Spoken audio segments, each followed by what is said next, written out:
And La Crosse, let's re-elect someone who has spent her career fighting for the families of Wisconsin, your Senator Tammy Baldwin.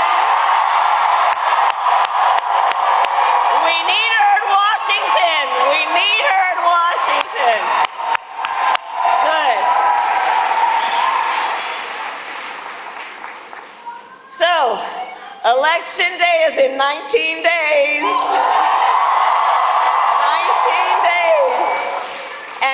And if you all have a chair or a seat, please do sit for anyone who has a chair, okay? So listen, we are nearing the home stretch. And this is going to be a tight race until the very end. And we got this. I see you. And reality check, we are the underdog, okay? And that's why I'm here with you and you are taking the time to do the hard work that is necessary. It's why I'm campaigning for every vote, because I want and intend to be a president for all Americans.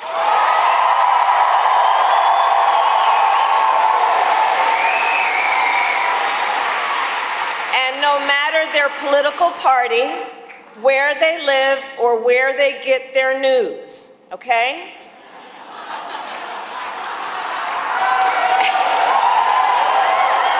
And on that point, last night you may have seen I went on Fox News.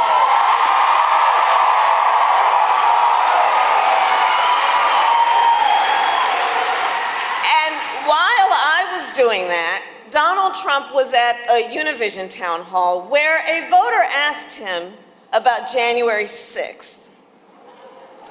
Okay, so now we here know January 6th was a tragic day. It was a day of terrible violence. There were attacks on law enforcement. 140 law enforcement officers were injured. Some were killed. And what did Donald Trump say last night about January 6th? He called it a, quote, a day of love.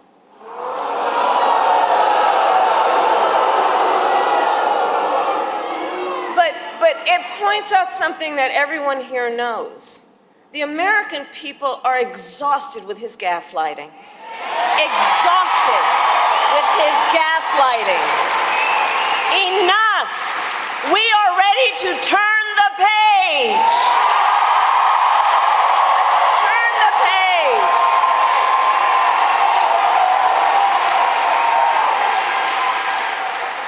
We're done. And Wisconsin,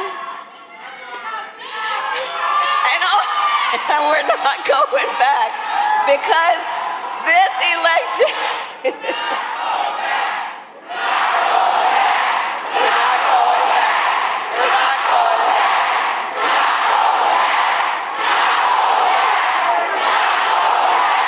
and we are not going back because we know that this election is about two very different visions for our nation. One that is focused on the past, and ours that is focused on the future.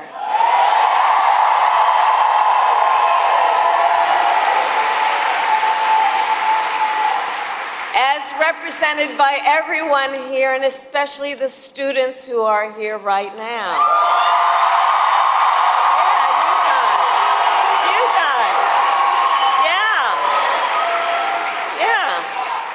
It's about you guys. It really is. It really is.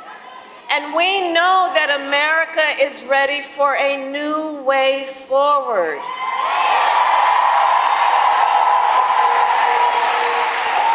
We are ready for a new and optimistic generation of leadership.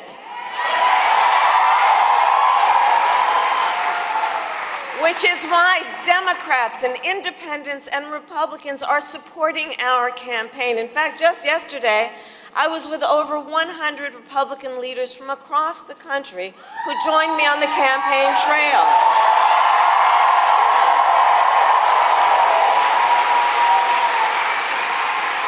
And as they said, it was was about putting country before party. And some of them served in Donald Trump's previous administration.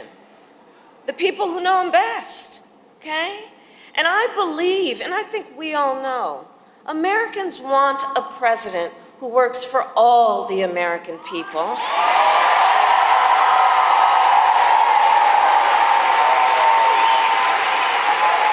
It's what we deserve. And that has been the story of my entire career. In my career, I've only ever had one client, the people.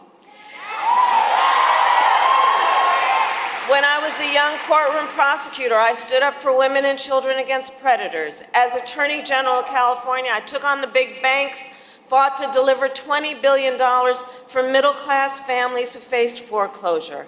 I stood up for veterans and students being scammed by for-profit colleges. I stood up for workers who are being cheated out of the wages they were due, stood up for seniors facing elder abuse, and I promise as president I will always fight for all the American people, and together, we can and we will build a future, a brighter future for our nation. That's why we're all here together. We love our country.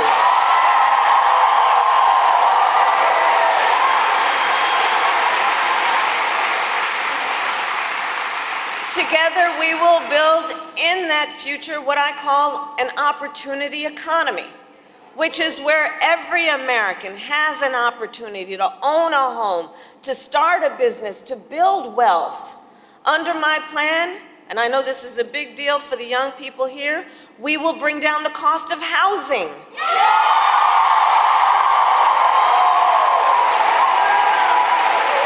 Because there was a time that generations of Americans could count on the American dream, but for far too many these days, it is just out of reach. So we will deal with the housing supply, and I will commit to creating a $25,000 down payment assistance so you can, for the first-time home buyers, just get your foot in the door.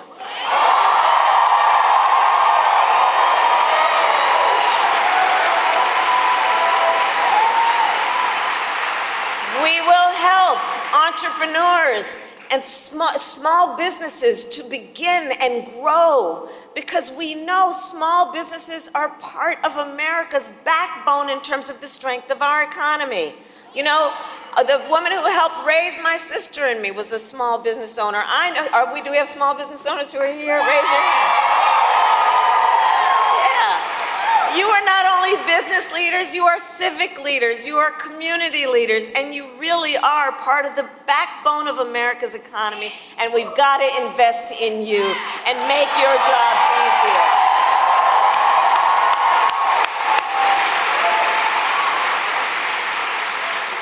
My plan will help expand Medicare to cover home health care for seniors.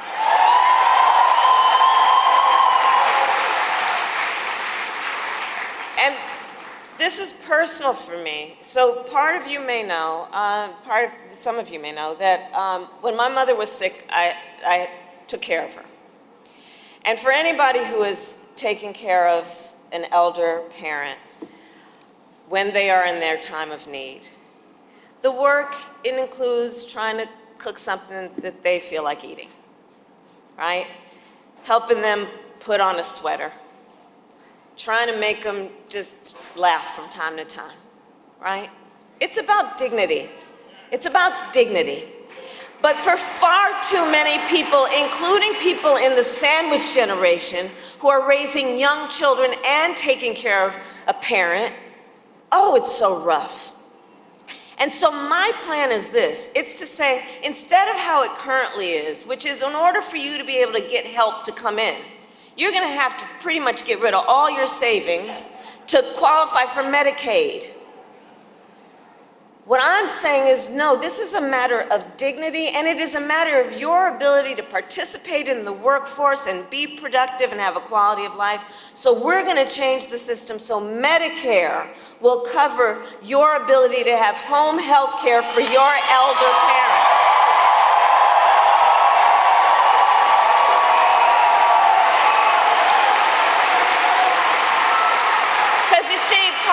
difference between the way we see our country and the world and the way my opponent sees it is we actually see real people and care about them and have a sense of understanding about how tough times can be, but how good times can be if we put the work into solving problems instead of trying to run on problems like Donald Trump.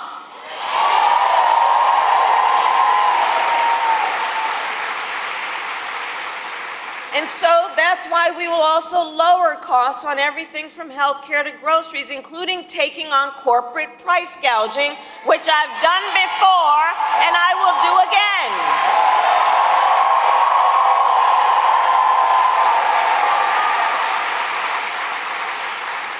And we will give a middle-class tax cut to 100 million Americans, including $6,000 for young parents, parents who are just starting out during the first year of their child's life, knowing the vast majority of our parents have a natural desire to parent their children well, but not always the resources to do it. And so this is about helping folks out to be able to buy a car seat and a crib just during that most critical phase of their child's development. This is all about dignity. And this is about understanding.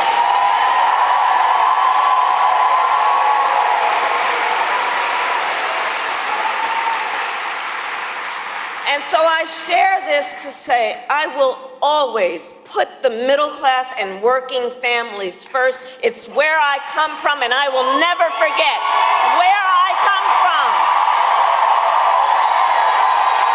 I will never forget where I come from.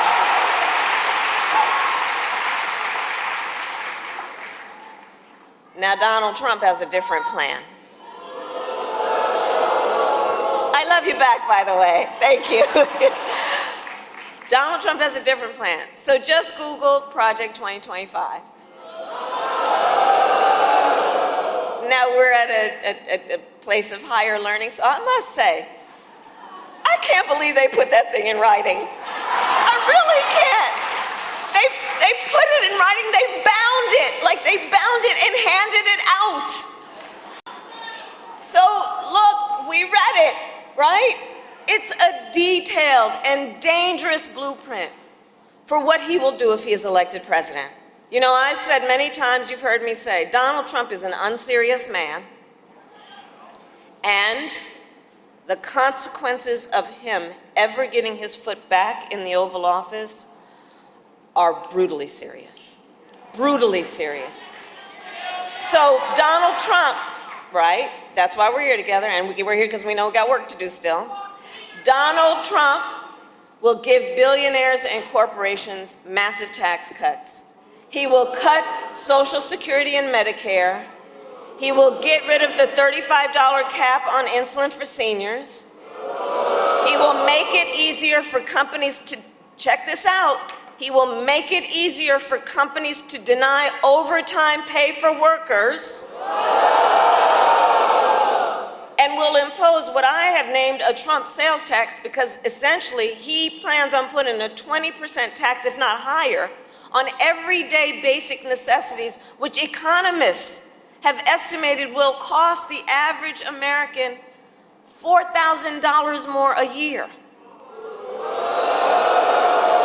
And on top of all of this, Donald Trump intends to end the Affordable Care Act. And he has no plan to replace it. You guys watch the debate. He has, quote, concepts of a plan. Concepts.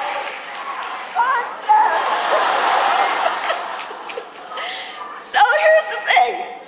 Again, it's a serious issue, right? So he's going to threaten the health insurance coverage of 45 million people in America based on a concept. Taking us back to when insurance companies had the power to deny people with pre-existing conditions. You remember what that was? Well, We are not going back. We are not going back. We are not going back. We're not going back. We're not going back. And just like Wisconsin's state motto tells us, we will move forward.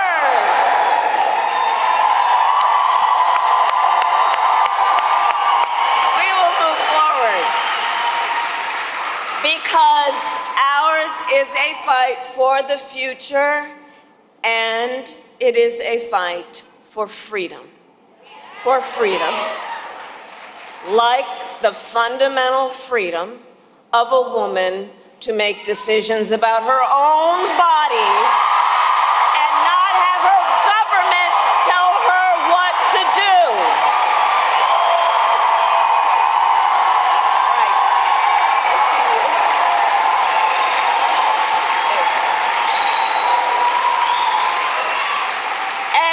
Again, we're not going to be gaslighted on this.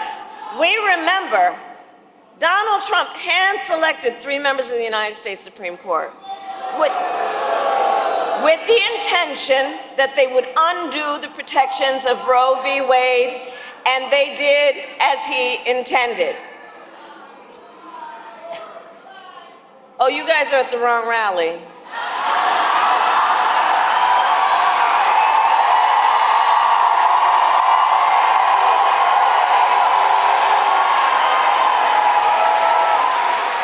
No, I think you meant to go to the smaller one down the street.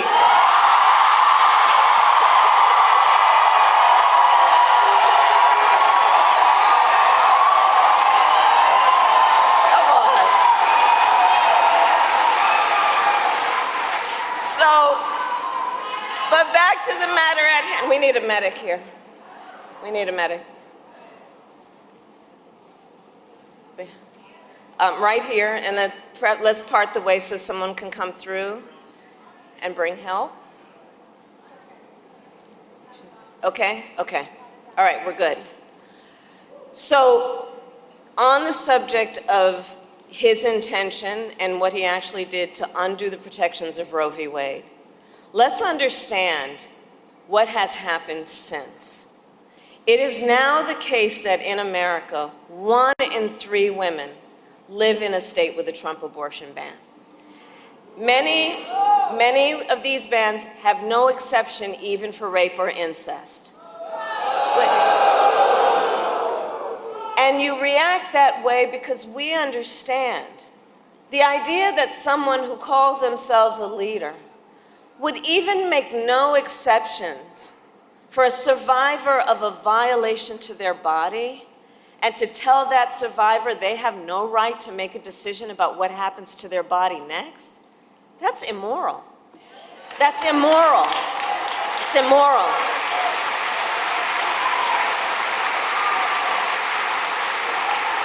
And I know we all agree, one does not have to abandon their faith or deeply held beliefs to agree the government should not be telling her what to do.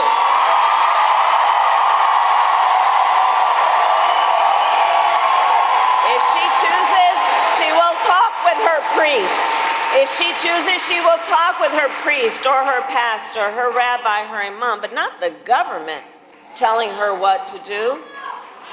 And it is my pledge to you that when Congress passes a bill to restore reproductive freedom nationwide, as President of the United States, I will proudly sign it into law.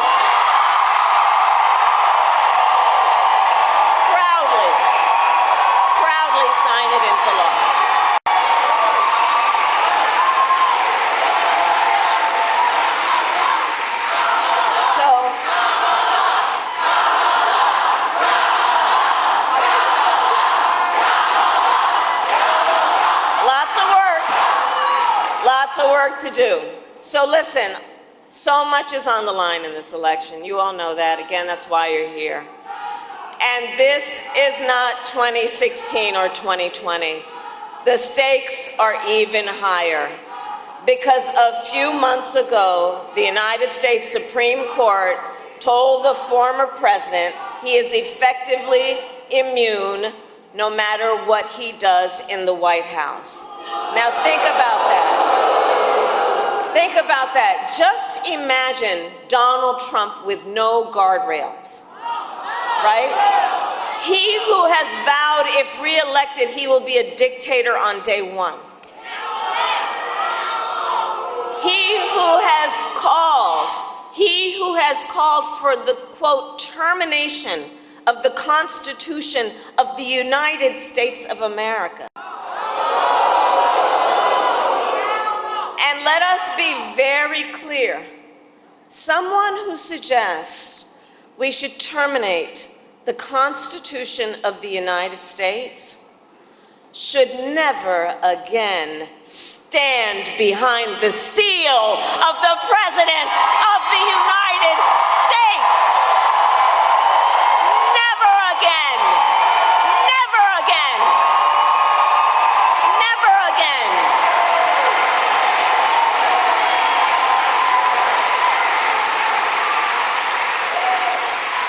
And then consider the comments that he made just in the last few days, because he's got more. He said he will target and punish those who disagree with him or refuse to bend to his will. He calls these Americans the enemy within, and says that he would use the American military to go after American citizens. Journalists whose stories he doesn't like. Nonpartisan election officials who refuse to cheat by finding a few extra votes for him. Judges who insist on following the law instead of following him. It is for reasons like these that General Mark Milley, the former chairman of the Joint Chiefs of Staff, Donald Trump's top general, has called Trump, and I quote, fascist to the core. And it is clear Donald Trump is increasingly unstable and unhinged, and will stop at nothing to claim unchecked power for himself. He wants to send the military after American citizens. He wants to prevent women from making decisions about their own body. He wants to threaten fundamental freedoms and rights like the freedom to vote, the freedom to be safe from gun violence, to breathe clean air and drink clean water, and the freedom to love who you love openly and with pride.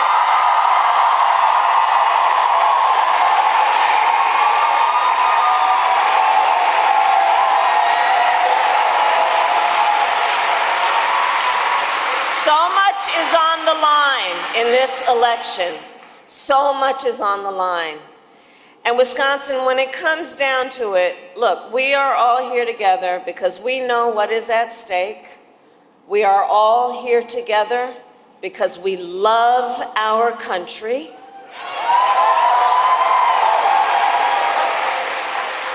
And I do believe it is the highest form of patriotism to then fight for the ideals of our country and fight, Cisco, you said it, to realize the promise of America. The promise of America.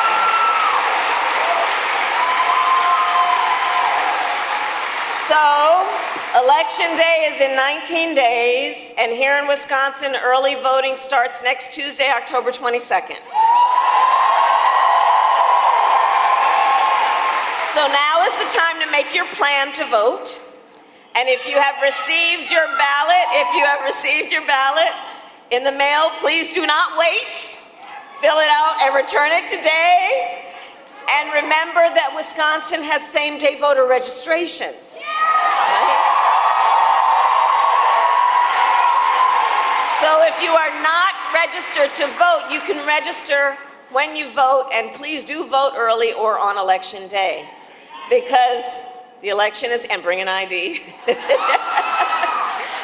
because the election is here. And listen, I'm telling everybody what you already know and have been doing. We've got to energize, let's mobilize, let's organize. Let's continue in this process also to do what everyone here is doing. Let's build community, you know? Let's build coalitions.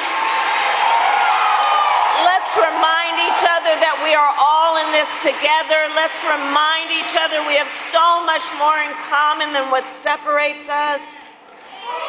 And let's do all this knowing that our vote is our voice and your voice is your power.